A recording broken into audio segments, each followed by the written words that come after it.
Un an pour l'ouverture de l'école panafricaine de la culture de la paix ici à la Fondation Félix Houphouët-Boigny pour la recherche de la paix de Yamoussoukro, le temps pour l'UNESCO et la Côte d'Ivoire d'opérer les derniers réglages avec les autres partenaires. Cette école va former à la démocratie, la gouvernance, la solidarité, l'interculturalité, l'équité, l'inclusion, etc.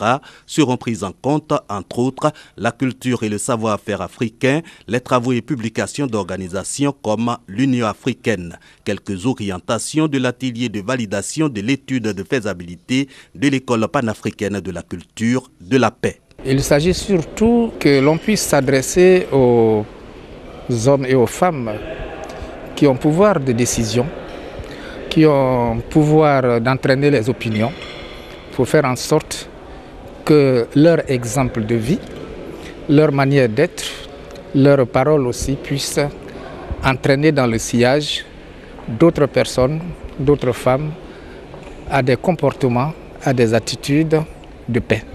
Objectif, une Afrique de paix et de sécurité, raison pour la Côte d'Ivoire et l'UNESCO d'adhérer au mode de fonctionnement et de financement du centre. Il y a déjà un engagement financier pour la réalisation de l'étude, un engagement technique avec nos experts et ce même type d'engagement va continuer. Il y a des centres, il y a des institutions qui travaillent dans le même domaine. Nous allons les amener avec nous pour qu'ils soient nos partenaires privilégiés. L'État de Côte d'Ivoire a déjà apporté une contribution.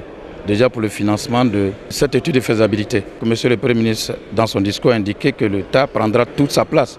Il s'agit d'un appui à la fois diplomatique, à la fois politique et certainement financier. Toujours selon les intellectuels, le futur centre va mettre un point d'honneur sur la culture de la paix selon la vision de l'UNESCO et l'ONU, à savoir que les conflits naissant dans l'esprit des hommes, c'est dans l'esprit des hommes que se développent les solutions aux conflits.